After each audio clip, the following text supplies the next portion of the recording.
नमस्कार विद्यार्थी मित्रांनो, स्वागत आहे तुमचं OLS पॉवर्ड बाय इग्नाइट अकॅडमीच्या युट्यूब सेशन्स मध्ये, युट्यूब लेक्चर मध्ये. तर जसं की तुम्हाला माहिती आहे, नगर परिषद भरती 2023 ची ऍड ची आपण वाट पाहत होतो. त्याचा डिटेल सिलेबस, त्याचं सगळे एक्झाम पॅटर्न आणि त्याचे फॉर्म्स निघालेले आहे. त्यातच आपला एक टॉपिक आहे अग्निशमन अधिकारी. अग्निशमन अधिकारीची त्यात ऍड आलेली आहे. अग्निशमन अधिकारीच्या साठी किती क्वेश्चन्स असतील, कशा पॅटर्न राहील, कसा सिलेबस राहील, तो सगळा आपण ह्या व्हिडिओमध्ये जाणून घेऊ. तर अग्निशमन अधिकारीची आपण एक स्पेशल बॅच लॉन्च केलेली आहे. अग्निशमन अधिकारी मधला जो तांत्रिक घटक आहे, तांत्रिक घटक मधले म्हणजे online recorded batch, complete online recorded batch, ते आपण 2499 मध्ये, फक्त 2499 मध्ये तुम्हाला हे जो टेक्निकल पार्ट आहे पुरा, तो बॅच मध्ये टेक्निकल पार्ट पुरा कव्हर केला जाईल. त्यामध्ये अनुभवी शिक्षक वृंद, स्ट्रिक्टली IBPS पॅटर्न अनुसार शिकवणी, PDF स्वरूपात नोट्स, डाऊट क्लिअरिंग सेशन आणि रेकॉर्डेड लेक्चर, अनलिमिटेड व्ह्यूज. सोबत डाऊट क्लिअरिंग सेशन आपल्या युट्यूबवर असू शकतात किंवा ऍप मध्ये असू शकतील. त्या ठिकाणी तुम्ही कमेंट्सच्या माध्यमातून तुम्ही त्या ठिकाणी डाऊट्स विचारा, त्या ठिकाणी तुमचे डाऊट्स क्लिअर केले जाईल. हे झालं फक्त टेक्निकल पार्ट साठी. टेक्निकल पार्ट सोबतच तुम्हाला अगर non tech as well as technical part, non tech as well as technical पार्टचं तुम्हाला तर पाहिजे असेल तर 3499 मध्ये, 3999 मध्ये तुम्हाला पूर्ण technical as well as non tech batch. तर नॉन टेक बॅच जे ज्यात इंग्लिश, मराठी, बुद्धिमत्ता चाचणी व थोडस दुसरे टॉपिक्स आहे, ते तुम्हाला ऑनलाईन स्वरूपात भेटतील. ऑनलाईन स्वरूपात as well as recorded batch पण तुम्हाला त्या ठिकाणी मिळेल. त्या ठिकाणी सुद्धा तुम्हाला अनुभवी शिक्षक वृंद, स्ट्रिक्टली IBPS पॅटर्न अनुसार शिकवणी, PDF स्वरूपात notes, doubt clearing sessions, recorded lecture, unlimited views, हे फक्त तुम्हाला भेटणार 3999 मध्ये. तर ह्याच्यासाठी तुम्हाला जास्त माहिती पाहिजे असेल तर 88889061 वर तुम्ही कॉल करा और लवकरच ही बैच ज्वाइन करा. तो आज के इस फायर सीरीज के हम जानेंगे fire science, basic fire fighting क्या होती है, फायर कैसे रिएक्ट करती है, अलग अलग ज्वलनशील पदार्थों पे, अलग अलग उस चीज़ों पे आग कैसे बुझाई जाती है. हम इसके ये एपिसोड में हम जानेंगे, ये लेक्चर में हम जानेंगे. तो शुरू करते हैं. इंट्रोडक्शन बता सकते हैं आपको. In order to understand how fire behaves and can be extinguished, it is necessary to understand basics of fire. सही है, बेसिक जानना चाहिए फायर कैसे बिहेव करती है अलग अलग चीजों पे. इसके लिए तो ठीक है, फायर क्या है? Fire is exothermic combustion reaction which liberates large amount of heat, smoke and light. देखो फिर से बता रहा हूँ, large amount of heat, smoke and light. यहाँ पे नॉइज का कोई उल्लेख नहीं है. पेपर में क्वेश्चन आ सकता है कि फायर इनमें से कौन सी चीजों को लिबरेट करता है, कौन सी चीजें बताता है. तो इसके अंदर ऑप्शंस होते हैं हीट, स्मोक, लाइट, और इसके अंदर साथ ही साथ होता है साउंड. क्या होता है? साउंड. तो साउंड जिस ऑप्शन में रहेगा वो ऑप्शन गलत रहेगा. बहुत से कैंडिडेट्स क्या करते हैं, साउंड को भी टिक मार्क करके आ जाते हैं. तो उसमें क्या होता है, साउंड आपका गलत चीज पे आप गलत ऑप्शन टिक मार्क कर दो तो आपका 1 मार्क का वहां नुकसान हो जाता है. तो फायर क्या करता है, हीट, स्मोक एंड लाइट, ये तीन ही चीज जो है वो लिबरेट करता है. फायर 3 चीज बताता है. और साउंड कब होता है, आपको लास्ट लेक्चर में बताया था साउंड कब लिबरेट होता है. साउंड का आवाज कब आता है, जब कोई बड़ा सा एक्सप्लोजन हो. एक्सप्लोजन हुआ, एक्सप्लोजन अगर आपके पेपर में आया कि एक्सप्लोजन क्या क्या लिबरेट करता है, तो heat, sound, smoke as well as light. तो एक्सप्लोजन, ये छोटे छोटे चीजें ध्यान रखना. ठीक है, हम लेक्चर के साथ ही साथ जैसे जैसे लेक्चर आपका पढ़ते जाएगा, हम साथ ही साथ क्वेश्चंस का भी हम प्रयास करते रहेंगे. क्वेश्चन का भी हम अपना जो है क्वेश्चंस उसके अंदर से निकल के आ सकते हैं. हमारे लेक्चर में कौन से क्वेश्चंस निकल के आ सकते हैं, हम उसका भी उसी के साथ हम अपना प्रैक्टिस चालू रखेंगे. ठीक है. It is important that workman, employees understand how fires are caused and how they develop. ठीक है. They must also be able to recognize with classification of fire they are dealing with in order to make an informed judgment on the best method of extinguishing to employ. ये जानना जरूरी है कि किस प्रकार का फायर है, उसे हम कैसे बुझा सकते हैं, उसकी बेस्ट मेथड कौन सी है. इसके लिए हम बेसिक फायर साइंस पढ़ते हैं. यूजिंग द रॉन्ग मेथड और wrong type of extinguishing agent could be A catastrophic. अगर गलत तरीके से हम फायर बुझाने की कोशिश करेंगे तो आग बुझने से पहले ही वो ज्यादा बढ़ जाएगी. ठीक है. तो फायर का क्लासिफिकेशन हो सकता है. In order to safely extinguish a fire we must first identify what materials are involved and access the fire and intensity of the fire. To assist we can classify a fire according to the materials involved as follows. ये basic fire का classification किया हुआ है. Class ए में कौन सी चीज आ सकती है, क्लास बी में कौन सी चीजें आ सकती है, क्लास सी में कौन से किस पदार्थ के उसके अंदर आ सकते हैं, और क्लास डी में क्या क्या हो सकता है. तो बेसिक है, बेसिक सिंपल इसका एक ट्रिक है, आपको समझ लेना है। क्लास ए में सारे जो सॉलिड चीजें हैं जैसे कि paper, would, rubber, plastic and textile, जो सॉलिड है जिसे हम हाथ लगा सकते हैं, वो सब क्लास ए फायर में आ सकते हैं। ठीक है। वैसे ही क्लास बी में जो लिक्विड्स है, क्लास बी में जो लिक्विड फायर्स हो सकती है, तो वो जैसे कि flammable liquid, gasoline, diesel. Flammable liquids क्या हो सकता है, पेट्रोल, केरोसिन, इथेनॉल, अल्कोहल, जो है वो सारे क्लास बी फायर में आएंगे। क्लास सी में क्या आएगा, जो गैसियस है, सॉलिड, लिक्विड, उसके बाद क्या आ सकता है, गैस। गैस में क्या है, एलपीजी हो गया, ब्यूटेन, मीथेन जो हो गया, जो गैस फायर हो सकती है, वो सारे क्लास सी में फायर में आएंगे। और आखिरी जो बचा है क्लास डी, क्लास डी में मेटल फायर जो हो सकता है, मेटल, आयरन, सोडियम, पोटेशियम और कुछ एल्यूमिनियम, जो सारे मेटल्स है वो सारे क्लास डी फायर में होते हैं। और एक क्लास की फायर हो सकती है जिसे हम कहते हैं क्लास ई फायर, क्लास ई फायर, जो पूरी तरह से क्लासिफाइड नहीं हुई है, पर लोग पूछते हैं कभी कभी, आयोग ये क्वेश्चन पूछ लेता है, कभी कभी बोर्ड ये क्वेश्चन पूछ लेता है कि क्लास ई फायर किस प्रकार की होती है। तो क्लास ई फायर होती है electric fire. Electric fire class ई फायर होती है, ध्यान दीजिएगा। क्लास ई फायर इलेक्ट्रिक फायर है, ये मोस्ट लाइक क्वेश्चन है, हमेशा पूछा जाता है क्लास ई फायर किस प्रकार, किस में आती है, तो क्लास ई फायर इलेक्ट्रिक फायर में आती है।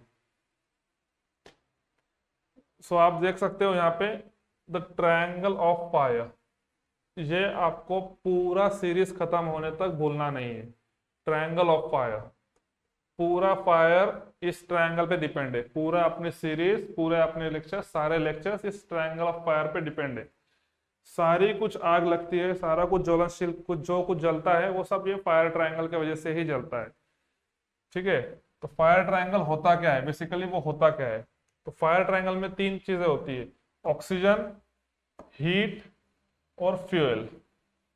किसी भी प्रकार का फायर हो, किसी भी प्रकार का, किसी भी चीज पे, लकड़ी पे हो, प्लास्टिक पे हो, किसी पे भी हो, तो अगर ये तीनों चीज साथ में होगी, ऑक्सीजन, हीट एंड फ्यूल, तो ही आग जलेगी। समझे। अगर तीनों चीज सही मात्रा में होगी, सही प्रोपोर्शन में होगी, तो ही आग जलेगी। इसके अंदर से कौन सी भी एक चीज, किसी भी एक चीज को हम निकाल देते हैं, जैसे कि ऑक्सीजन को हमने निकाल दिया, यहां से ऑक्सीजन निकाल दिया, ये ट्रायंगल बना गया पूरा, नहीं, तो आग जगह पे ही बुझ जाएगी, एक्सटिंग्विश हो जाएगी, आग एक्सटिंग्विश हो जाएगी। वैसे ही फ्यूल निकाल दिया तो आग एक्सटिंग्विश हो जाएगी, हीट निकाल दिया आग एक्सटिंग्विश हो जाएगी। अगर तीनों चीज सही प्रोपोर्शन में हो तो ही आग जलेगी। ठीक है। One way of explaining burning in terms of fire, triangle of fire. Fire combustion to occur, three things are necessary: oxygen, heat, oxygen, and fuel. Fire will continue as these three factors are present. Remove one of them from the triangle will collapse of the fire and will stop. ठीक है। Oxygen, अभी इसी के अंदर से एक चीज आती है ऑक्सीजन, बारीकी से हम तीनों चीजों को जानेंगे। उसके अंदर पहला आता है oxygen. For fire or combustion to occur, approximately 16% of the air surrounding a fuel must be oxygen. हमारे वातावरण में 21% ऑक्सीजन है। ठीक है।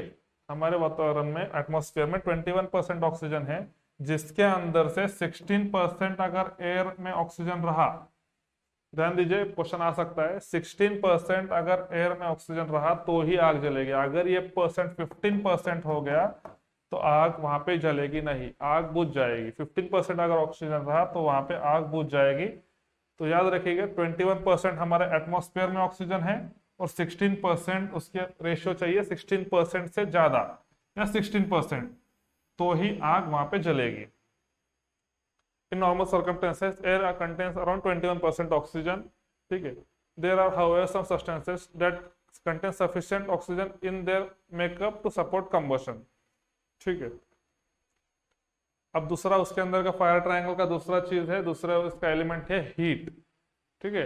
It is required to raise the temperature of a fuel so that it turns to vapour and reaches to its ignition temperature. ठीक है। The heat can be generally by compression of gases, electric energy, friction, chemical action, hot surfaces और open flame. अभी heat जो है, किसी भी चीज में हीट जब तक है, अभी ये फायर ट्रायंगल जैसे कि आपको दिखाया गया था, हीट मतलब क्या? हीट मतलब किसी भी चीज में अगर कोई गर्मी देते हो, आप हीट देते हो, गर्मी देते हो, तो ही वो एक पर्टिकुलर टेम्परेचर के बाद जलना चालू होगा। गर्मी देने का मतलब क्या है? क्योंकि उसका वेपर फॉर्मेशन होना है। हीट में क्या है? Heat is required to raise the temperature of fuel so that it turns to vapour. उसका वेपर में रूपांतर हो, किसी भी चीज का वेपर में रूपांतर हो जो इग्निशन टेम्परेचर तक पहुंचे। तो हीट में, हीट देने के लिए सोर्सेस क्या क्या हो सकती है? अगर किसी चीज को आग लगानी है, अगर आपको ज्वाला लगानी है, आपको आग लगानी है, तो उसके अंदर हीट के लिए कौन से सोर्सेस हो सकते हैं? Compression of gases. ये कंप्रेशन ऑफ गैसेस का बेस्ट एग्जांपल है IC engine, internal combustion engine. Internal combustion engine में जब गैस कंप्रेस होती है तो उसका हीट बढ़ जाता है। तो ये कंप्रेशन ऑफ गैस है, उसका बेस्ट एग्जांपल है compression IC engine. Electrical energy में स्पार्क्स में से हीट जनरेट होती है। ये उसका दो सेकंड सोर्स होगा इग्निशन का।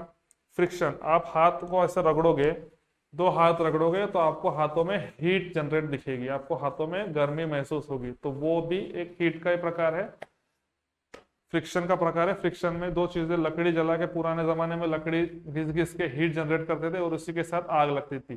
पूरा वही एक सबसे बेस्ट एग्जांपल आप समझ सकते हो फ्रिक्शन के थ्रू आग लगाने का। जब हम दो लकड़ी एक दूसरे पे घसते हैं, जो दो लकड़ी एक दूसरे पे घसते समय क्या होता है? फ्यूल तो है ही, लकड़ी एक खुद एक फ्यूल है, जो टिम्बर है वो फ्यूल का काम करेगा, ऑक्सीजन तो है ही एटमॉस्फेयर में, और हीट जनरेशन का काम वहां पे फ्रिक्शन करेगा। केमिकल एक्शन, कुछ केमिकल्स ऐसे होते हैं कि जब दो केमिकल मिक्स हो जाते हैं तो हीट लिबरेट होती है। हॉट सरफेसेस और ओपन फ्लेम, ये तो खुली चीज है, ओपन आग लगी हुई है, वहां से हीट वहां पे ले लिया। अभी जो हीट है हमने पढ़ा था, heat is a form of energy. Heat can be produce by chemicals, example by burning aviation fuel और बाय मींस बाय फ्रिक्शन। ठीक है, पढ़ लिया हमने। Passing electrical current through a resistor can also produce heat as in electric fire. जब एक electric fire होता है तो रेजिस्टेंस में से अगर हीट पास किया, रेजिस्टेंस में से अगर करंट पास किया तो रेजिस्टेंस का टेम्परेचर बढ़ जाता है। जब रेजिस्टेंस का टेम्परेचर बढ़ जाता है तब हीट जनरेट होती है, और वही हीट इलेक्ट्रिक फायर के लिए हमें, इलेक्ट्रिक फायर वो कर सकती है, वही हीट, वहां हीट से energy can be converted from one form of to another. Example, a car travelling along the road possesses kinetic energy, motion. If we want to slow the car, we apply brakes through which friction convert the kinetic energy into heat energy. जो breaks लगाते हैं हम गाड़ी के पहियों को रोकने के लिए, हम जब ब्रेक्स लगाते हैं तभी भी एक फ्रिक्शन, ब्रेक के पहियों में, वो ब्रेक में फ्रिक्शन निर्माण होता है चक्के का और ब्रेक पैड का, तो वहां से भी हीट जनरेट होती है, और वो भी हीट आग के लिए हमें सपोर्ट कर सकती है, वो भी हीट आग लगा सकती है। हीट ट्रांसमिशन, ठीक है, हमने क्या क्या पढ़ लिया अभी तक? यहाँ पे फायर ट्रायंगल में से ऑक्सीजन हो गया, हीट हो गया, और बचा है फ्यूल। ठीक है, तो फ्यूल क्या है? फ्यूल इज नथिंग, जो किसी भी चीज को, जो कोई चीज है, कोई चीज होगी जिससे आग लग सकती है, जैसे कि लकड़ी हो गया, प्लास्टिक हो गया, टेक्सटाइल हो गया, कॉटन हो गया, या कोई ही चीज जिससे आग लग सकती है, वो है फ्यूल हो गया। कोई कौन सी भी चीज हो जिससे आग लगे वो फ्यूल हो सकता है। ठीक है, आप कोई चीज लीजिए उसे आग लगने वाली है। ब्रिक्स हो गया, ब्रिक्स को भी आग लग सकती है, इमारती ईंटों को भी आग लगती है, तो वो भी एक तरह का फ्यूल हो गया। ठीक है, पेपर हो गया, वो भी एक फ्यूल हो गया। तो जिस किसी चीज को आग लगती है वो फ्यूल हो गया, जिसके अंदर पेट्रोल, डीजल, केरोसिन, गैसोलीन सारा कुछ आ गया। ठीक है, तो उसी के साथ हम आगे चलते हैं हीट ट्रांसमिशन पे। हीट कैसे ट्रांसमिट होती है? दो चीजों में। ठीक है, हीट तो अभी फ्रिक्शन करते समय लकड़ी में हो गया, लकड़ी में हीट कैसे ट्रांसमिट होगी? हाथ रगड़ रहे हो, हाथ में हीट आ गई, हाथ, ये हीट कैसे ट्रांसमिट होगी? ब्रेक अप्लाई कर रहे हो, व्हील से ब्रेक पैड के साथ, ब्रेक पैड के साथ हीट कैसे ट्रांसमिट होगी जिससे आग लग सकती है? तो हम जानेंगे हीट ट्रांसमिशन कैसे कैसे होती है। Heat always transfer from areas of high temperature to areas of lower temperature. ठीक है, ये भी पेपर में क्वेश्चन आ सकता है, हीट कहाँ से कहाँ ट्रांसफर होती है? हीट हमेशा हाई टेम्परेचर से लो टेम्परेचर के पास ही हीट ट्रांसफर होगी। यहाँ पे बॉडी हॉट है और यहाँ पे और हॉट है, तो कभी ये वाली हीट यहाँ पर ट्रांसफर नहीं होगी, हमेशा हीट नीचे ही ट्रांसफर होगी जहाँ पे बॉडी कोल्ड है, यहाँ पे कोल्ड सरफेस है। हॉट से ऊपर नहीं जाएगी अनलेस उसके साथ एक्सटर्नल कोई हीट सोर्स या कोई फोर्स ने लगा रहा है, तो ही हीट और हॉट हो सकती है, तो ही और इसके अंदर हीट इमर्ज हो सकती है। अनलेस वो कोल्ड के पास ही जाएगी, नीचे ही जाएगी। heat travels from area of high temperature to the area of low temperature. If a body and a cold body are placed in contact with each other, the hot body will lose its heat while the cold one will gain heat. ठीक है, अभी हमने जैसे explain किया, अगर दो चीजों को, दो बॉडियों को, दो मेटल प्लेट से, ये दो मेटल प्लेट से अलग अलग रखी हुई है, और ये जो है हीटेड है और ये कोल्ड है, तो दोनों जब ये हीटेड में जो हीट है, इसके अंदर की जो हीट है वो कोल्ड में ट्रांसफर होगी, कोल्ड से हीट हॉट में ट्रांसफर नहीं होगी। हीट हमेशा हॉट टू कोल्ड बॉडी होती है। This can be referred as heat transmission. ठीक है, अब हीट ट्रांसमिशन के तीन तरीके हैं। हीट ट्रांसमिशन के कितने तरीके हैं? तीन तरीके। उसके अंदर का पहला तरीका है conduction. Heat energy is passed from one molecule traveling away from the heat source towards the areas that are low temperature. Conduction, conduction में क्या होता है, जब दो मॉलिक्यूल्स है, हीट सोर्स के दो मॉलिक्यूल्स है, जब हीट हम एक मॉलिक्यूल से दूसरे मॉलिक्यूल के, दोनों मॉलिक्यूल्स सटके है, सटके खड़े, एक में को चिटक चिटक के, एक में को एकदम एक दूसरे को लग लग के, जब मॉलिक्यूल्स पूरे जब उसके अंदर होते हैं फ्रेम में, तब हीट जब मॉलिक्यूल टू मॉलिक्यूल ट्रांसफर होती है, तब उसे बोलते हैं कंडक्शन। बेसिकली कंडक्शन हमेशा सॉलिड्स में ही होता है। अब डायग्राम में समझ सकते हो, ये पूरे डायग्राम में आपको सारे तीनों मोड्स पता चल जाएंगे, conduction, convection and radiation. The second one is the convection and the third one is the radiation. तीसरा जो होता है वो रेडिएशन होता है। ठीक है, अभी कंडक्शन देख सकते हो, इसके हाथ में एक मेटल रॉड है, इसके हाथ में ये मेटल रॉड है, हुक है। तो जब यहाँ से उसको हीट सोर्स मिल रही है, तो ये metal rod slowly slowly slowly slowly ये साइड में गर्म हो रहा है। इसकी मतलब क्या है, जब मॉलिक्यूल्स जो है वो हीट ट्रांसफर कर रहे हैं उस साइड में। ठीक है, अब दूसरा दिख रहा है आपको कन्वेक्शन। कन्वेक्शन, जो यहाँ की गैसेस है, जो यहाँ की गैस है, जो इसके हीट की वजह से जो गर्म हो रही है, वो गैस ऊपर बढ़ रही है और हीट जो है वो ट्रांसमिट कर रही है। तो जिस चीजों में जब मॉलिक्यूल्स खुद ट्रैवल करते हैं, ना कि दूसरे को हीट सप्लाई करते हैं, जब मॉलिक्यूल्स एक पोजीशन से दूसरे पोजीशन खुद ट्रैवल करते हैं, तब उसको बोलते हैं कन्वेक्शन। ये ज्यादातर तो लिक्विड और गैसेस स्टेट में ही होता है। और तीसरा होता है radiation. Heat energy is pass through a space, it travels and can be observe by bodies that are at lower temperature. अब रेडिएशन क्या होता है, रेडिएशन स्पेस में होता है। स्पेस में रेडिएशन के लिए कोई मीन्स की जरूरत नहीं है, बीच में कोई उसके अंदर जरूरत नहीं है मीन्स की। यहाँ पे सन है, यहाँ पे वाटर है, तो सन से जो वाटर हीट होगा वो रेडिएशन से हीट होगा, ना कंडक्शन ना कन्वेक्शन से, वो रेडिएशन से हीट होगा। हमें जो सनलाइट आती है वो रेडिएशन थ्रू आती है। ठीक है, तो नेक्स्ट अभी हम जो सोच रहे थे फ्यूल, फायर ट्रायंगल में का जो थर्ड ऑप्शन था फ्यूल।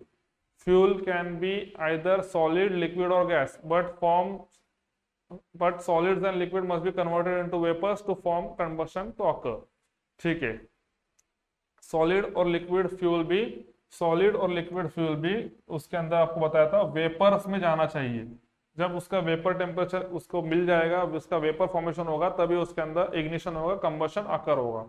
सॉलिड लिक्विड्स को पहले वेपर्स में कन्वर्ट होना पड़ता है, फिर उसके अंदर कंबशन अकर होता है। There are some other terms that a firefighter must be able to identify within order to fully understand the combustion process. ठीक है, they are flash point, fire point, spontaneous ignition, temperature. ये कुछ points है, ये कुछ definitions है जो एक फायर फाइटर को जानना चाहिए, जबकि उसे मालूम होना चाहिए कि आग किस तरह से लगेगी। आपका फ्यूल साधारण भाषा में आपको समझा दिया है। फ्यूल मतलब क्या होता है, फ्यूल जिससे कोई चीज को आग लग सके वो होता है फ्यूल। अभी आग तो हमने लगा दिया, आग कैसी लगती है, क्या लगती है, किस प्रकार लगती है, वो हम जान चुके हैं। अभी उसे बुझाते कैसे, उसके बुझाने के कुछ तरीके हैं, तो हम एक वन बाय वन अलग अलग तरीकों से आग कैसे बुझती है वो हम जानेंगे।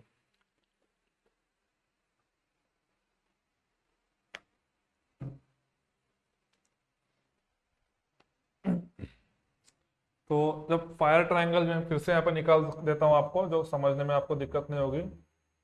फायर ट्रायंगल में क्या होता है, नीचे यहाँ होता है हीट, यहाँ होता है ऑक्सीजन और यहाँ होता है फ्यूल।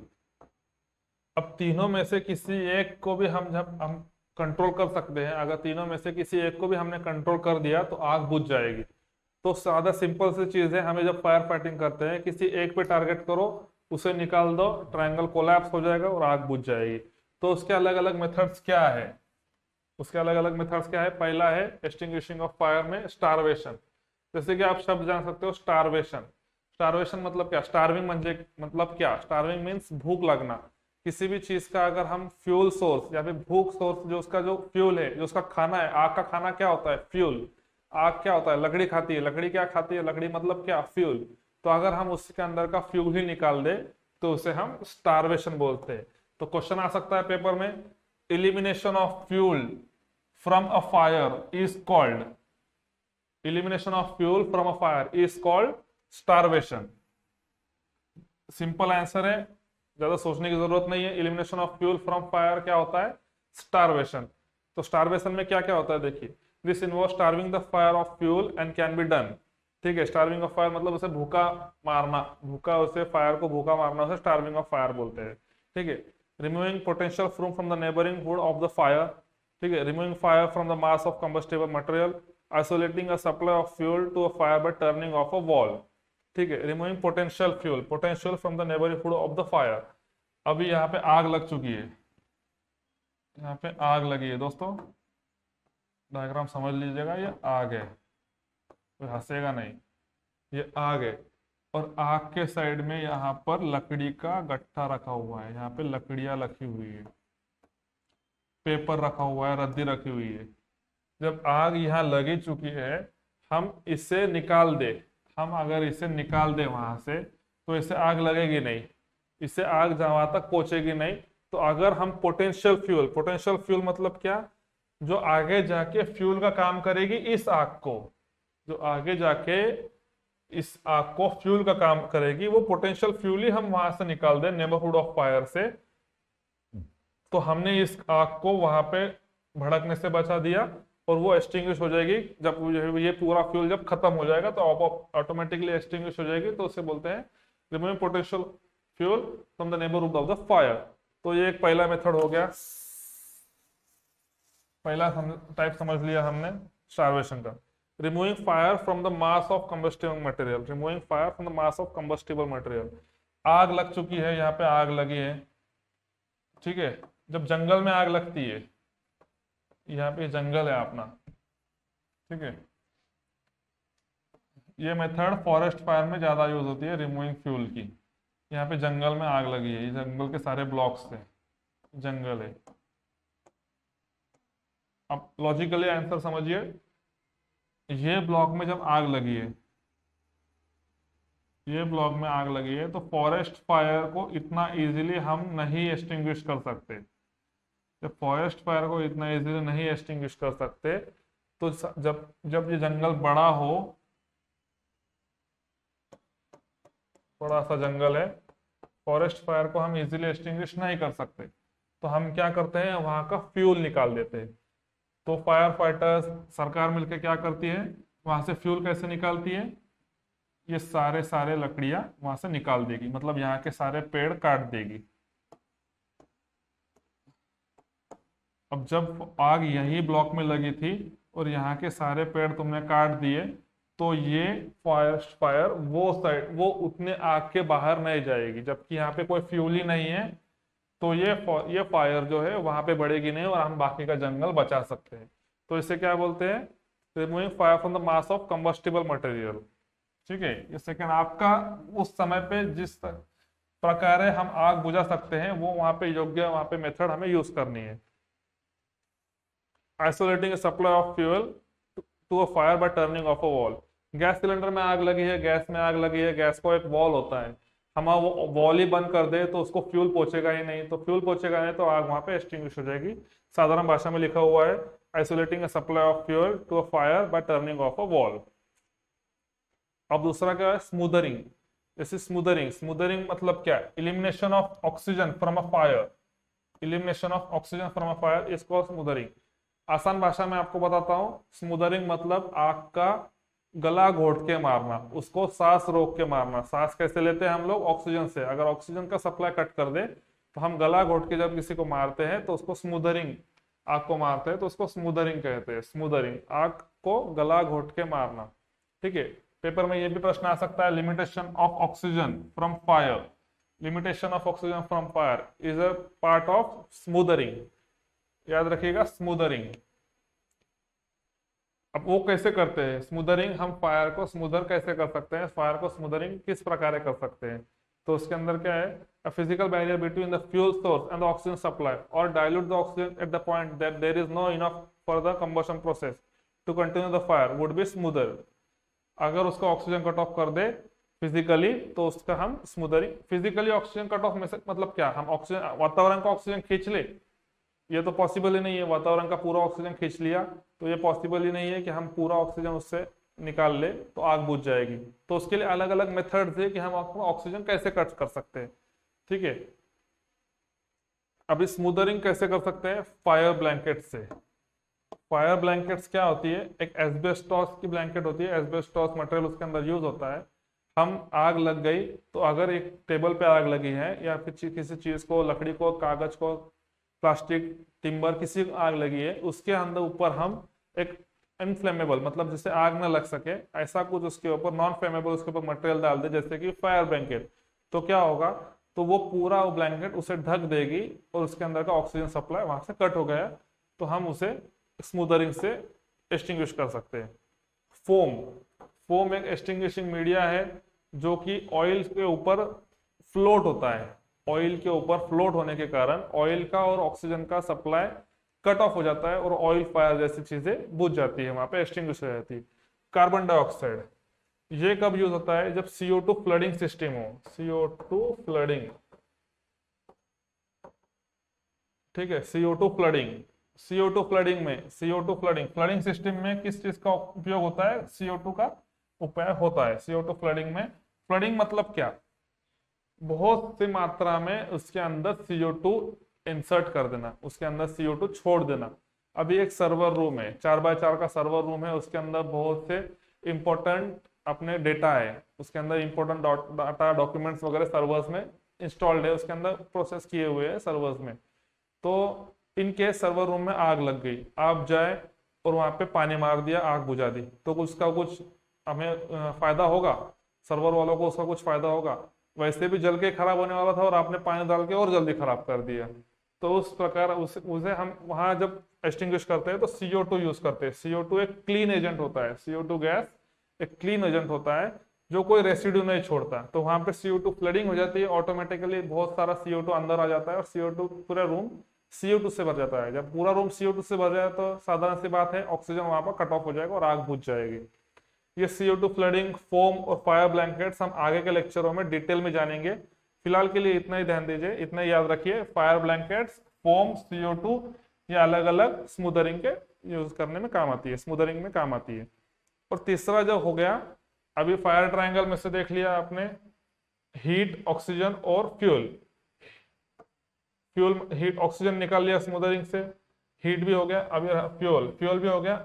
अभी क्या बचा है? कूलिंग, मतलब हीट। तीसरा मेथड है कूलिंग। तीसरा जो मेथड है वो है cooling, removal of temperature. Removal of temperature from a fire source is called cooling. Question, ये भी एक मार्क का आपका क्वेश्चन तैयार हो गया। Removal of temperature from a fire source is called as, dash होगा, फिल इन द ब्लैंक होगा, वहां पे आपको कूलिंग पे टिक करके आगे बढ़ना है। ठीक है, cooling involves reducing the temperature of a burning mass by taking away some of the heat energy. आग में आग लगी है, समझो ऐसा चीज, लकड़ी पे आग लगी है, सॉरी, लकड़ी पे आग लगी है और उसके ऊपर आप पानी का ये कर रहे हो, पानी मार रहे हो, पानी उसके ऊपर यूज कर रहे हो, तो क्या कर रहे हो? पानी क्या करता है? हीट कम कर देता है वो लकड़ी की। जब हीट कम हो जाएगी, कम होते होते जब पूरी हीट उसकी निकल जाएगी तो हम उसे कूलिंग के माध्यम से, मतलब कूलिंग तरीके से हम वो आग बुझा रहे हैं। अगर पानी का यूज कर रहे हो, किसी भी चीज का यूज कर रहे हो जिससे कि वो ठंडा हो रहा है, वो मटेरियल ठंडा हो रहा है, तो हम उसे कूलिंग द्वारा उसे एक्सटिंग्विश कर रहे हैं, याद रखिएगा। ठीक है। स्टेजेस ऑफ फायर, फायर अलग अलग स्टेजेस में इमिट होती है, अलग अलग स्टेज में, कभी कौन से स्टेज में कम होगी, कौन से स्टेज में ज्यादा होगी, कौन से स्टेज में कांस्टेंट होगी, वो एक फायर का एक हर एक एलिमेंट का, हर एक सब्सटेंस का, उसका एक अलग अलग स्टेज होता है। ठीक है, हम वो स्टेज जानेंगे। The study of fire development curve shows that time history of fuel limited fire. In other words, the fire growth is not limited by a lack of oxygen. ठीक है, as more fuel becomes involved in the fire, as more fuel becomes involved in the fire, the energy level continues to increase until all the fuel available is burning fully developed. ठीक है, then as the fuel is burned away, the energy level begins to decay. The key is that oxygen is available to mix the heated gases to enable the completion of the fire triangle to generation of energy. इस easily हम ये chart के द्वारा इसे समझ सकते हैं कि फ्यूल क्या होता है, फायर ट्रायंगल, फायर मतलब उसका डेवलपमेंट कैसे होता है। ये टेम्परेचर है और ये टाइम है, समझ रहे हैं आपको, टेम्परेचर और टाइम। जब इग्निशन होता है, जब टेम्परेचर भी 0 है और टाइम भी कुछ नहीं लगेगा, जब इग्निशन होता है, अगर हम आग बुझाए कि नहीं, ऑक्सीजन सप्लाई उसको ठीक से मिल रहा है, फ्यूल भी उसको मिल रहा है, हीट भी उसको मिल रहा है, जब आग नहीं बुझाएंगे तो इग्निशन के साथ स्लोली स्लोली स्लोली आग बढ़ते जाएगी, बढ़ते बढ़ते बढ़ते बढ़ते एक लेवल ऐसा आएगा जब आग फुल्ली डेवलप हो जाएगी। ये फेज है straight line in a temperature curve is fully developed, जहाँ पे स्ट्रेट लाइन बनेगी, जब आग की स्ट्रेट लाइन बनेगी, जब फुल्ली डेवलप हो जाएगा, ना कि तब ना कोई हीट बढ़ेगा ना टेम्परेचर बढ़ेगा, सिर्फ टाइम लगेगा, उसे टाइम लगेगा, तब यह आग अपने मैक्सिमम चरण इसके ऊपर आ जाएगी, मैक्सिमम कैपेसिटी पे आ जाएगी, यहाँ पे फुल्ली डेवलप होता है। फिर जैसे जैसे फ्यूल खत्म होने लगेगा, ऑक्सीजन तो खत्म नहीं होगा ऑक्सीजन एटमॉस्फेयर में, जैसे जैसे फ्यूल खत्म होने लगेगा तो आग ऑटोमेटिकली बुझने की ओर चले जाएगी। जो डीके, डीके मतलब आग बुझने की तरफ, स्लोली स्लोली स्लोली स्लोली जब आग नीचे पहुंच जाएगी, टाइम का जब कर्व क्लोज हो जाएगा, टेम्परेचर 0 हो जाएगा, टाइम खत्म हो जाएगा, तब आग कंप्लीटली एक्सटिंग्विश हो जाएगी।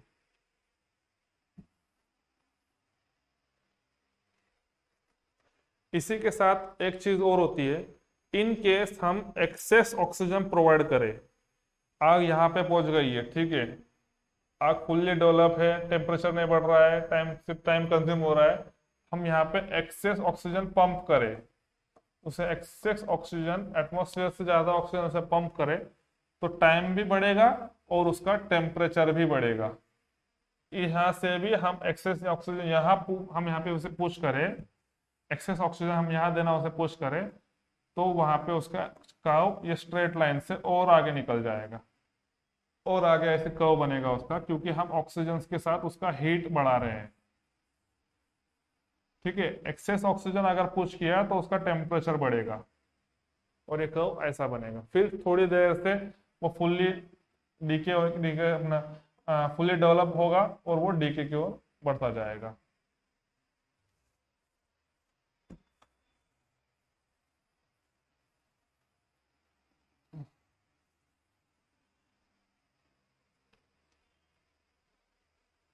Chemistry of fire. Heat is energy due to molecular movement of substance or which it is composed. Heat brings the change to the stage of the substances. Heat is the energy due to molecular movement of substance on which it is composed. Molecular movement of substance, ये substance है, iron rod है, इसके अंदर molecules है, ठीक है, molecules है इसके अंदर छोटे छोटे छोटे सारे, और यहाँ पे हीट सोर्स है, हीट सोर्स है। हीट क्या है? Heat energy due to molecular movement of substance. जब हम हीट सोर्स से हीट उसे प्रोवाइड करेंगे तो ये मॉलिक्यूल्स है, ये वाइब्रेट होना चालू करेंगे, ये वाइब्रेट होते होते हीट जनरेट करेगा, एनर्जी जनरेट करेगा। जब वो वाइब्रेट होंगे तो उसके साथ हीट जनरेट करेगा, तो वही हीट होती है। जो वाइब्रेशन जो होता है, मॉलिक्यूलर मूवमेंट जो होता है, उससे वाइब्रेशन बोलते हैं, उससे वो हीट एनर्जी तैयार होती है, वो हीट होती है। Heat brings in change substance, change in the state of the substances. इसका मतलब क्या? हीट उसके सब्सटेंस के स्टेट में चेंज ला सकता है। जैसे कि ये इसका सब्सटेंस है, इसे हीट करते जाते जाएंगे तो ये सॉलिड से लिक्विड की ओर चला जाएगा, और हीट देते जाएंगे तो उसे लिक्विड से गैस की ओर चला जाएगा। तो उसका वो स्टेट्स में चेंज कर रहा है। Heat is a flow of energy between two objects due to temperature difference. जैसे कि आपको बताया फ्लो कैसा, जब हीट का फ्लो होती है जब टू टेम्परेचर डिफरेंस होता है हीट से हाई टेम्परेचर से लो टेम्परेचर तक। यूनिट क्या है? Unit of heat is joule. Paper में क्वेश्चन आ सकता है what is SI unit of heat? SI unit of heat is joule. Amount of heat generated by 1 kilowatt of flowing for 1 का second. SI unit of heat is joule. ठीक है। Temperature quantity determines when object are in thermal equilibrium. Common units क्या है temperature के? Celsius, degree Celsius और degree Fahrenheit. इसका इस calculation पे एक प्रश्न आना पेपर में फिक्स होता है। एक क्वेश्चन ये फॉर्मूले के साथ एक क्वेश्चन हमेशा पेपर में आता है कि सेल्सियस फ़ारेनहाइट का सेल्सियस में कन्वर्जन कीजिए, डिग्री सेल्सियस का फ़ारेनहाइट में कन्वर्जन कीजिए, डिग्री सेल्सियस का केल्विन में कन्वर्जन कीजिए। तो ये आपको रेशियो जो है ये आपको हमेशा याद रखना है, ये फॉर्मूले हमेशा याद रखना है, बाय हार्ट करने हैं। ज्यादा कुछ हार्ड क्वेश्चंस आते नहीं है, सिर्फ कन्वर्जन का एक क्वेश्चन, एक या दूसरा क्वेश्चन आ सकता है। तो आप ये जो 3 फॉर्मूले है उसको बाय हार्ट लिख लीजिए और लर्न कर दीजिए। Celsius is equal to 0.556 in bracket Fahrenheit -32। तो फिर क्या होगा? फ़ारेनहाइट में दिया गया टेम्परेचर सेल्सियस में कन्वर्ट हो जाएगा। अब Fahrenheit is equal to 1.8 degree Celsius plus 32। अगर 32 उसके अंदर ऐड किया 1.8 डिग्री सेल्सियस के साथ तो फ़ारेनहाइट में आ जाएगा। और Kelvin K is equal to C plus 273। ये आने की संभावना ज्यादा है मैक्सिमम पेपर्स में, जैसे मैंने देखा गया है। Kelvin is equal to C plus dash, Kelvin is equal to C plus dash. तो 273 याद रखो या फिर ये पूरा आंसर याद रखो, ये आपको 100% आएगा पेपर में। एक क्वेश्चन लिख लीजिए, एक क्वेश्चन 100% पेपर में आएगा मतलब आएगा। चलो अगले साइड की ओर बढ़ते हैं। यूनिट्स ऑफ टेम्परेचर हमने देखा डिग्री सेल्सियस, केल्विन। ठीक है। Celsius based is on defining 0 degree as a freezing point and water and 100 degree as a boiling point of water. जानते हो आप सभी 0 डिग्री सेल्सियस जो होता है वाटर का फ्रीजिंग पॉइंट होता है, 100 डिग्री सेल्सियस जो होता है वो है बॉइलिंग पॉइंट होता है। वही बताया गया है।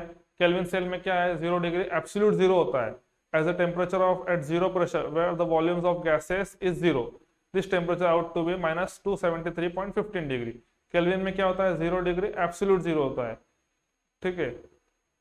इसके अंदर प्रेशर भी जीरो होता है, सारे कुछ उसके अंदर वॉल्यूम, प्रेशर और वॉल्यूम दोनों कंसिडर किया जाता है केल्विन में। Definition means that the freezing temperature of water is 273.15 degree kelvin. Kelvin में आया आंसर 273.15 डिग्री केल्विन। ऑप्शंस होगा freezing point of water is dash। 4 options रहेगा आपको। तो 272, 273.50, 273.15, 273.08 या 0 ऐसे कुछ होगा। 273 पॉइंट यहाँ पे ले लेंगे 0, 273.01। ठीक है। तो आपको ये याद रखना है 273.15 ही एब्सोल्यूट फ्रीजिंग पॉइंट है, एब्सोल्यूट जीरो है। तो आपको वहां पे ट्रिक करना है। जैसे मैं आपको बताया पीछे की इस प्रकार इसके अंदर से एक क्वेश्चन आपको 100% आएगा। तो आप याद रखिए ये चीजें। 273.15 डिग्री केल्विन आपको वहां पे टिक करना है, या फिर 0 डिग्री सेल्सियस। केल्विन में ना हो तो 0 डिग्री सेल्सियस अगर आ गया तो आपको 0 डिग्री सेल्सियस है। मुझे लगता है इतना आसान क्वेश्चन पूछेंगे freezing point of water 0 degree Celsius. Kelvin में पूछ सकते हैं 273.15 degree Celsius, 273.15 degree Kelvin. Sorry, all thermodynamic calculations are done in Kelvin. Thermodynamic calculation सारे केल्विन में किए जाते हैं क्योंकि उसके अंदर प्रेशर भी कंसीडर करते हैं, हम प्रेशर भी उसके अंदर कंसीडर करते हैं, इसलिए थर्मोडायनेमिक कैलकुलेशंस जो है वो केल्विन में होते हैं।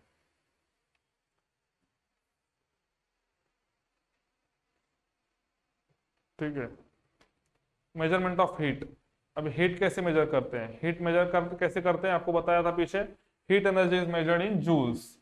ये भी एक क्वेश्चन आ सकता है, पीछे बताया फिर से बता रहा हूँ। Heat energy is measured in joules. जितनी बार मैं आपको बताता हूँ हर बार आप वो सुनिए, गौर से सुनिए। Heat energy is measured in joules, heat energy is measured in joules. हर एक लेक्चर में आपको अगर ये आएगा मैं फिर से बताऊंगा heat energy is measured in joules, heat energy is measured in joule. हर एक लेक्चर में आपको मैं फायर ट्रायंगल फिर से ड्रॉ करके बताऊंगा क्योंकि क्या है, हम जब बोलते हैं, हम जब बताते हैं तो वो आपके दिमाग में बॉम्बार्ड होता है। नींद से भी आपको कोई उठ के पूछे heat energy is measured in what, तो जूल्स। तो आपको ये चीजें वहां पे टाइम कम होता है, आपको तुरंत वहां पे कुछ कंफ्यूजन का काम नहीं है। Heat energy is measured in what, अलग अलग ऑप्शंस आते हैं, तो आपको कन्फर्म उत्तर जो है, करेक्ट आंसर आपको मुंह जबानी याद चाहिए, heat energy is measured in joules. आपको कोई वहां पे कंफ्यूज नहीं कर सकता। जैसे आपको बताया removal of heat from fire source is what, removal of oxygen from fire source is what. आपको अलग अलग चीजें बताई, तो आपको वो वहां पे फुल्ली आपको एकदम बाय हार्ट आपको लर्न करना है। Removal of heat, removal of oxygen, removal of fuel. तो वहां पे वो ये चीजें क्या क्या काम करती है आपको हर बार मैं बताते जाऊंगा, हर बार आपको वही चीज बॉम्बार्ड होती जाएगी। तो आपके इसके लिए कि आप वो बाय हार्ट लर्न कर ले। तो आगे चलते हैं। Calorie, quantity of heat required to raise the temperature of 1 gram of water through 1 degree Celsius is rise in temperature is called calorie. Definition है, effects of heat on material. हीट से material पे अलग अलग क्या क्या इफेक्ट्स होते हैं, जैसे कि उसका फिजिकल स्टेट चेंज हो गया, उसका टेम्परेचर बढ़ गया, उसका वॉल्यूम कम हो गया, घट गया, क्या हुआ, अमुक धमुक, वो सब हम इसके अंदर जानेंगे। राइज इन टेम्परेचर, ठीक है। हीट देने से पहली बात क्या है, सिंपल का एकदम सिंपल लॉजिक है। हीट देने से पहले क्या होगा, उसका टेम्परेचर बढ़ेगा, साधारण सी बात है, कोई बड़ा पॉइंट नहीं है। कोई माइकल लाल बोलेगा कि हीट देने से टेम्परेचर नहीं बढ़ेगा। हीट देने से भाई टेम्परेचर ही बढ़ेगा, दूसरा क्या बढ़ेगा, दूसरा कुछ बढ़ने का उसका चांसेस क्या है, उसका एक्सपांशन इन साइज और वॉल्यूम। ये याद रखना, हीट देने से उसका एक्सपांशन हो सकता है साइज में, उसकी साइज बढ़ सकती है, उसका वॉल्यूम बढ़ सकता है हीट देने से। Change in state from solid to liquid और लिक्विड टू गैस, ठीक है। यहाँ पे एक्सेप्शनल केस है, चेंज इन स्टेट, सॉलिड से लिक्विड की ओर चला जाएगा, लिक्विड से गैस की ओर चला जाएगा, गैस में हवा में उड़ जाएगा। पर इसके अंदर एक एक्सेप्शनल ऐसी केस होती है कि कुछ चीजें ऐसी होती है जिसे हम बोलते हैं सब्लिमेटिव एलिमेंट, जिसे हम बोलते हैं, जैसे कि होते हैं कैम्फर टैबलेट्स, जो कापूर की गोलियां होती है कैम्फर टैबलेट्स, वो क्या होती है सॉलिड। जब हीट देते हैं, जब से आग लगाते हैं, तो सॉलिड से वो लिक्विड की ओर नहीं जाती है, सॉलिड से वो सीधा सीधा गैस में कन्वर्ट हो जाती है। तो कुछ चीजें ऐसी होती है सब्लिमेटिव एलिमेंट्स जिसे हम बोलते हैं। इसके मुझे दो उदाहरण उससे पता है। पहला है camphor tablets, camphor tablet is the best example of sublimative element. Second one is naphthalene balls, डांबर गोली। डांबर गोली भी हम जब यूज करते हैं तब उसके अंदर क्या होता है, सॉलिड से डायरेक्ट गैस की ओर उसका रूपांतर हो जाता है, ठीक है। Change in physical properties, change in physical properties क्या, जैसे कि हीट देने से उसका कंडक्टेंस कम हो सकता है, इलेक्ट्रिक करंट जो है जो स्लोली पास होगा, वैसे उसके अंदर फिजिकल प्रॉपर्टीज उसकी चेंज हो जाती है। वो नरम पड़ सकता है, हीट देने से वो मटेरियल जो है वो सॉफ्ट हो सकता है, वो फिजिकल प्रॉपर्टीज उसकी चेंज हो गई। Acceleration in the chemical reaction, ठीक है, केमिकल रिएक्शन में भी उसका एक्सेलरेशन हो जाता है। रंग जो है, हम जब रंग मिलाते हैं, ठंडे पानी में जब रंग मिलाते हैं तब रंग स्लोली उसके अंदर मिक्स होता है। उसी की तरह अब गर्म पानी में अगर हम रंग मिलाओगे तो रंग इजीली उसके अंदर मिक्स हो जाएगा, उसका केमिकल रिएक्शन अलग हो जाएगा। हमारी मम्मी बोलती है कि गर्म पानी में कपड़े धोया करो, गर्म पानी में कपड़े अच्छे से निकलते हैं, अच्छे से धुले जाते हैं। तो वो क्यों होता है, क्योंकि गर्म पानी में जो हम उसके अंदर जो वॉशिंग पाउडर डालते हैं उसका केमिकल रिएक्शन जल्दी होता है और जल्दी जल्दी उसका झाग बन जाता है और जल्दी से वो पेनिट्रेट होते हैं, अपने सारे धागों को अपने अच्छे से क्लीन करता है कपड़ों को। तो उसी की तरह chemical acceleration in the chemical reaction, तो उसमें क्या है, गर्म पानी में या गर्म करने से उसका केमिकल रिएक्शन भी एक्सेलरेट हो जाता है। ये सारे पॉइंट्स आपको समझ गए होंगे, उम्मीद करता हूं। कुछ हुआ तो आप बताइएगा। Melting point, the temperature at which a solid turns into a liquid is called melting point. जैसे कि नाम है, सॉलिड जिस टेम्परेचर पे लिक्विड में चेंज होगा तो उसे मेल्टिंग पॉइंट बोलते हैं। फ्रीजिंग पॉइंट, जैसे कि नाम बता रहा है, the temperature at which the liquid turns into solid is called a freezing point.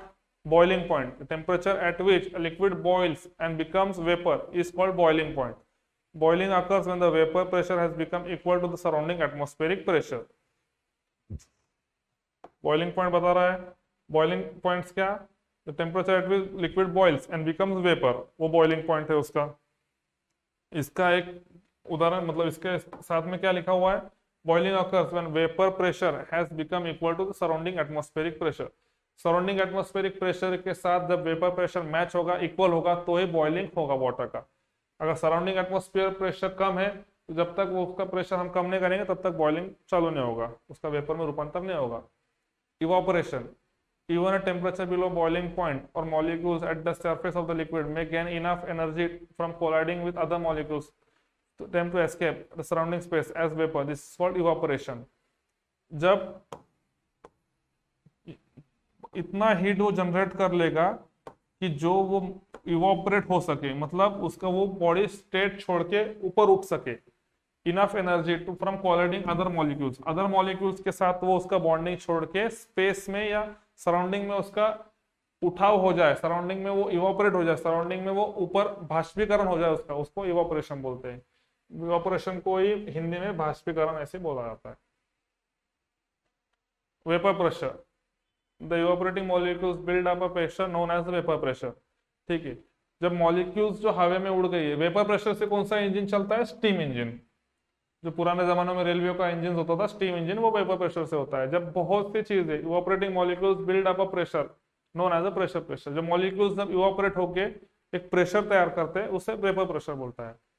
It is the external pressure is increase, if the external pressure is increase the vapour pressure at which boiling will take place is increased and so the temperature must be increased.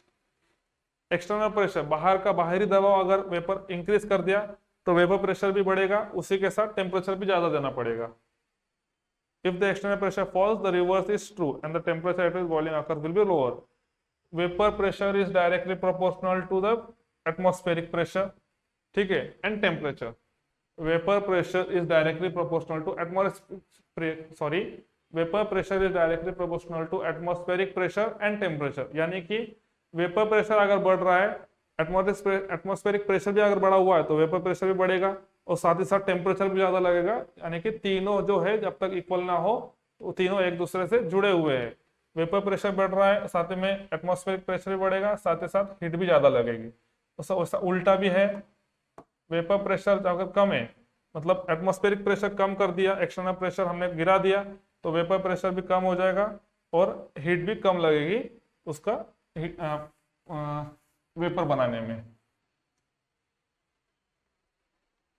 If the external pressure falls, the reverse is true and the temperature at which boiling occurs will be lower. Heat capacity, the ratio of the amount of heat absorbed to the associated temperature rise. ठीक है, ये हमें इतना कुछ जरूरत नहीं है heat capacity का, फिर भी हम जान लेते हैं। Ratio of the amount of energy absorb to the associated temperature rise. Heat capacity क्या है?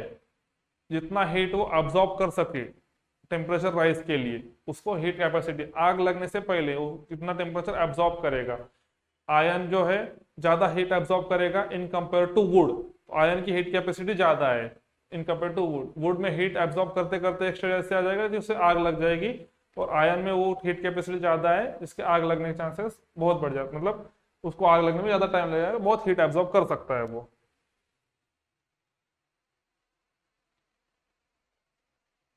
Specific heat, the amount of heat required to raise the temperature of unit mass of substance through 1 degree Celsius.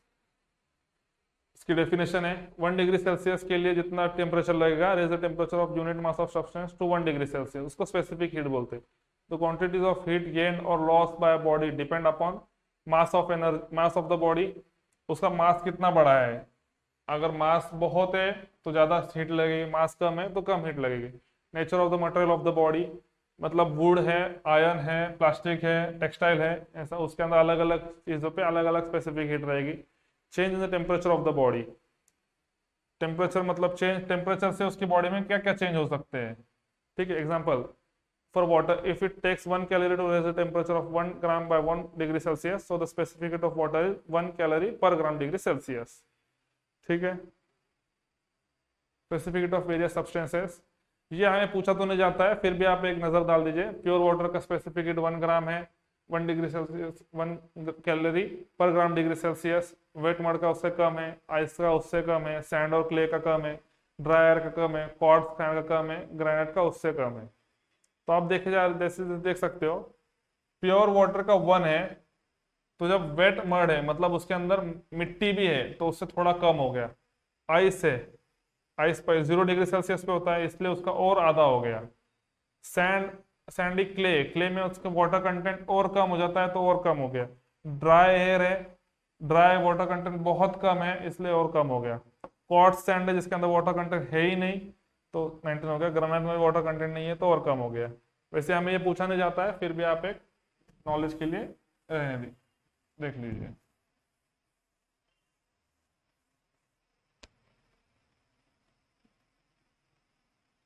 Types of combustion. Combustion अलग अलग प्रकार के हो सकते हैं। साधारण एकदम मतलब ये कुछ समझाने जैसा विषय नहीं है। रैपिड कंबशन, जो कंबशन फास्ट हो जाए, रैपिडली हो जाए। स्लो कंबशन, जो स्लो स्लो हो, ये रैपिड कंबशन हो गया। स्लो कंबशन, किसी चीजों को कंबशन होने में कम समय लगता है। पेपर है, पेपर क्या है, फास्ट कंबशन है। रैपिड कंबशन है, पेपर जो है तुरंत जल जाएगा। अब लकड़ी का टुकड़ा है, लकड़ी जो है स्लो कंबशन है। और एक होता है deflagration, in case of combustion which takes with a considerable rapidity involving heat and light. ठीक है। डिफ्लैग्रेशन मतलब पेपर में प्रकार होते हैं। दूसरा एक होता है, अभी पेपर को आपने पेट्रोल में डिप करके निकाला, उसको आग लगा दी तो वो क्या हो जाएगा, रैपिडली बर्न हो जाएगा। ठीक है। और एक पेपर में जादूगर लोग यूज करते हैं, आग लगा दिया तो पेपर तुरंत जल जाता है, हाथ में कुछ बचता नहीं, उसको बोलते हैं flash paper. Flash paper.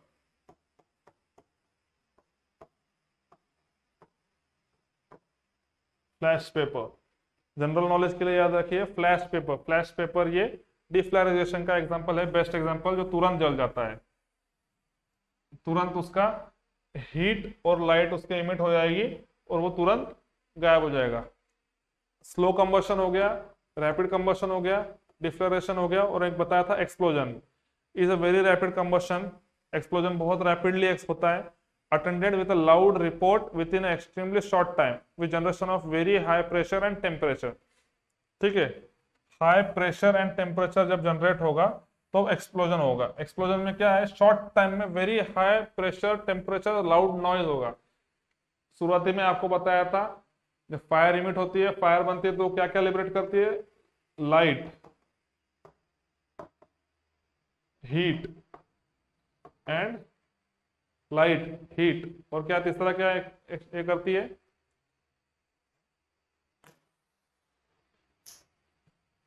Sound करती है क्या, नहीं, लाइट एंड हीट। जब आग लगती है तब लाइट और हीट टेम्परेचर वो इमिट करती है, लिबरेट करती है। तो उसी के साथ एक्सप्लोजन क्या करता है, उसके साथ वो साउंड भी लिबरेट करता है। तो यहाँ पे लिखा हुआ है, it is a very rapid combustion attending with a loud report. Loud report मतलब लाउड साउंड, तो वो एक्सप्लोजन में हम उसे क्लासिफाई करते हैं। Flame propagation. फ्लेम जो है इन टर्म्स, जो एक स्लोली स्लोली जो प्रोपोगेट होती है layer to layer, in terms relating to the spread of flame from layer to layer independently of the source of ignition. ठीक है। अ गैस और vapour mixed with air in proportion below the lower limit of the flammability may burn at the source of ignition, that is at the zone immediately surrounding the fire source of ignition without flame being propagated away from the source of ignition। ये लकड़ी का टुकड़ा है, यहाँ पे आग लगी हुई है, फ्लेम प्रोपोगेट हुई है, यहाँ पे लकड़ी जैसे की जैसी बची हुई है। जब फ्लेम जो है, जो वो नीचे स्लोली स्लोली जब प्रोपोगेट होगी, उसको जो जो स्पीड है उसे बोलते हैं फ्लेम प्रोपोगेशन। जब आग नीचे ये जल के जब खत्म हो जाएगा ऊपर का लेयर उसका, तब आग और नीचे नीचे आएगी लकड़ी में, तो उसे बोलते हैं फ्लेम प्रोपोगेशन। इग्निशन सोर्स से जब आगे नीचे जाती है या ऊपर जाती है, इग्निशन सोर्स से वो बाहर निकलती है, थोड़ा सा एक साइड में प्रोपोगेट होती है, उसे बोलते हैं फ्लेम प्रोपोगेशन।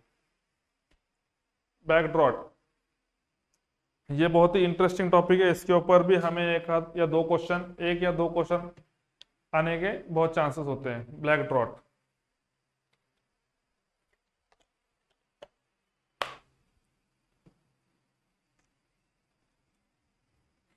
ये एक सिंपल एग्जांपल से हम इसे जानेंगे, ब्लैक ड्रॉट होता क्या है। ये एक घर है, ठीक है, यहाँ पे दरवाजा है, यहाँ पे उसका वेंटिलेटर है, आप सभी को दिखाई दे रहा होगा घर, रूम, ये उसकी छत है। अब सोचिए कि ये वेंटिलेटर जो है, हम जैसे लोग जो है होशियार, यहाँ पे एसी लगाने की वजह से ये वेंटिलेटर हम उसे बंद कर दें, क्या कि क्या है, ठंडी हवा बाहर ना जाए। ठीक है, ठंडी हवा बाहर ना जाए और हमारा ये जो है एक कंसील्ड एयर कंसील्ड हो जाए पूरा, उसके अंदर से हवा कोई बाहर ना जा सके ना अंदर आ सके, क्योंकि एसी लगाया हुआ है हमने खर्चा करके, क्या एसी के ठंडी हवा में हम सोएंगे। तो अभी आग लग गई, घर में आग लग गई, सिंपल एग्जांपल बता रहा हूँ, घर में आग लग गई और जब अंदर हवा आ नहीं सकती, जा नहीं सकती, तो अंदर क्या होगा, ऑक्सीजन की कमतरता की वजह से आग लगेगी, ऑक्सीजन वो खाते जाएगी। आग क्या करेगी, ऑक्सीजन कंबशन के लिए ऑक्सीजन जो लगता है वो ऑक्सीजन वो इनहेल करते जाएगी, ऑक्सीजन वो यूज करते जाएगी। एक समय ऐसा आ जाएगा कि सिर्फ ऑक्सीजन, पूरी ऑक्सीजन खत्म हो जाएगी, सिर्फ धुआं उठेगा। हीट और आग तो खत्म हो जाएगी, सिर्फ धुआं उठेगा। अंदर जो चीज है हीट वैसी ही है, और फ्यूल तो पूरा घर ही है अपना। ठीक है, फ्यूल है अंदर पूरा, तो हीट है, फ्यूल है, ऑक्सीजन खत्म हो गई, आग तो बुझ गई। पर क्या हुआ, आप फायर फाइटर हो, आप अंदर चले, आप देख रहे हो अंदर पूरा धुआं धुआं, काला काला धुआं हो चुका है, और आप जो है सडनली ये दरवाजा खोल देते हो, सडनली ये जो डोर है वो ओपन कर देते हो। तो वो ओपन डोर के साथ ऑक्सीजन का सप्लाई जो है वो भी सडनली अंदर चला जाएगा, ऑक्सीजन भी जो है अंदर उसके साथ अंदर चला जाएगा। तो जब ऑक्सीजन अंदर जाएगा तो उसे जो फ्लेम जो है अंदर, उसे एक एक्सप्लोजन के लिए चांस मिल जाएगा, जो है पूरा जो घर है वो उड़ा देगा, पूरा घर उसके साथ एक्सप्लोज हो जाएगा, क्योंकि हमने ऑक्सीजन सप्लाई एक साथ उसे दे दिया, जो कि हीट सोर्स तो था ही, फ्यूल सोर्स भी उसके साथ था, और हमने ऑक्सीजन सप्लाई कर दिया। तो उस ये फेनोमेना को बोलते हैं बैकड्रॉट। समझा, फ्यूल भी अंदर है और हीट भी अंदर है, ऑक्सीजन की कमतरता थी और आपने उसे दे दिया, जो सडनली आपने जब उसका दरवाजा ओपन किया तो ऑक्सीजन उसे सडनली मिल गया, तो उसका वो पूरा जो है ऑक्सीजन फिल होकर पूरा उसका ब्लास्ट हो जाएगा, एक्सप्लोजन होगा। तो इस केस में सिनेरियो में क्या करते हैं फायर फाइटर्स, ये जो वेंटिलेटर है इससे फायरमैन एक्ट से या किसी अलग मेथड से ये वेंटिलेटर इसे हम तोड़ देते हैं। जब ये वेंटिलेटर तोड़ते हैं तो यहाँ से स्लोली स्लोली ब्लैक स्मोक जो है वो बाहर निकल जाता है। जैसे पूरा एक रूम खाली हो गया, ब्लैक स्मोक उसके अंदर का जो स्मोक है निकल गया, फिर फायर फाइटर अंदर एंट्री ले लेते हैं। ये फेनोमेना को बोलते हैं हम बैकड्रॉट। ठीक है, propagation of flame from an ignition source to supply of flammable liquid, इसे फ्लैशबैक बोलते हैं। ठीक है, the hot gases generated in fire will be rise extremely rapidly and will draw air into towards the fire. If there is adequate air supply, the fire will continue to burn and grow as long as there is a fuel available. Fuel तो available है, air supply अगर उसको मिलते जाएगा तो वो continue जलते जाएगा। ठीक है, तब बैक ड्रॉट के चांसेस जीरो है, जब ब्लैक ड्रॉट नहीं हो सकता क्योंकि वो एयर उसको मिलते जा रहा है। If the air supply of the compartment is restricted मतलब क्या, एयर सप्लाई वहां से कट ऑफ हो गया, ऑक्सीजन कट ऑफ हो गया, the oxygen in the air inside may be used up more quickly than it can be replaced. ठीक है, ऑक्सीजन अंदर का भी यूज हो गया। अब ये फेनोमेना कब होगा, बैकड्रॉट का, जब अंदर का ऑक्सीजन यूज हो गया। The net effect will be progressive lowering of the concentration of the oxygen in the gases in the compartment, possibly combined with an increase in temperature of the compartment. Fuel जो है वो है अंदर, oxygen नहीं है, सिर्फ fuel है, heat है, तो उसका जो है टेम्परेचर आपका इंक्रीज होते जाएगा। जैसे कि आपको बताया पीछे, बैकड्रॉट के लिए टेम्परेचर उसका इंक्रीज होते जाएगा। फ्यूल अंदर है, सिर्फ ऑक्सीजन नहीं है। ठीक है, as the oxygen concentration in the compartment reduces the flame will start to die. बताया आपको, फ्लेम जो है, जो आग जो है, ज्वाला जो है, वो वहां पे खत्म हो जाएगी, but it will not immediately result in the reduction of the production of the flammable gases. जो फ्लेमेबल गैसेस है वो हीट के वजह से खत्म नहीं होगा, फ्लेमेबल गैसेस वहां से आते जाएगी, फ्लेमेबल गैसेस वहां से चलती जाएगी ऊपर, वो हीट के साथ हीटेड फ्लेमेबल गैसेस वो घर में, वो कंपार्टमेंट में भरते जाएगी। Radiated heat from the fumes reduce the compartment still very hot and nothing will happen to the cool the fuel. Cooling के लिए वहां पे कुछ, फ्यूल के लिए कुछ नहीं है, वहां पे अभी कुछ मींस नहीं है, आपको ही जाना पड़ेगा, मतलब फायर फाइटर को जाना पड़ेगा।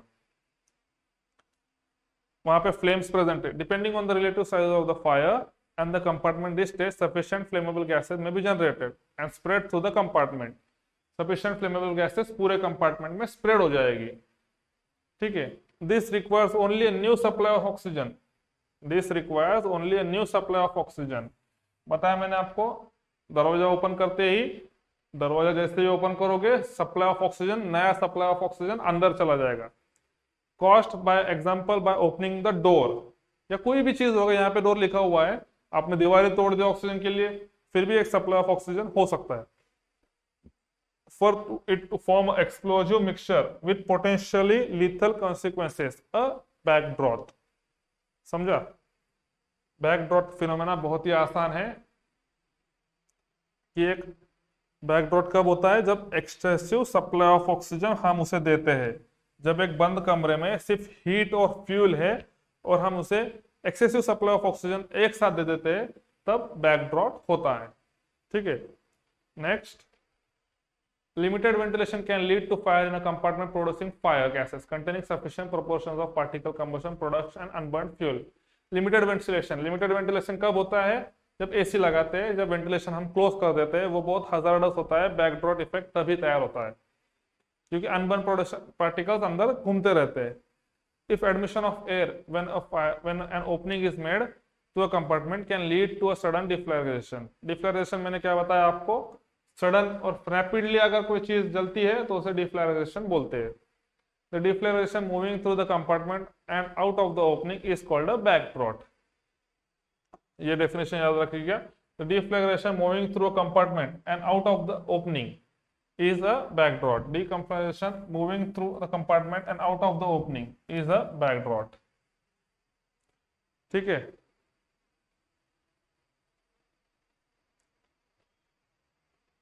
तो इसी के साथ हमारा बेसिक जो फायर साइंस है उसका लेक्चर हमारा कंप्लीट हुआ है। इसके कोई डाउट्स हो गए तो आप बिल्कुल बेझिझक होकर पूछिए। हम इसका क्वेश्चन पेपर, इसके ऊपर जो आने वाले प्रश्न हैं वो हम आपको जल्दी ही प्रोवाइड करेंगे इस लेक्चर के साथ ही।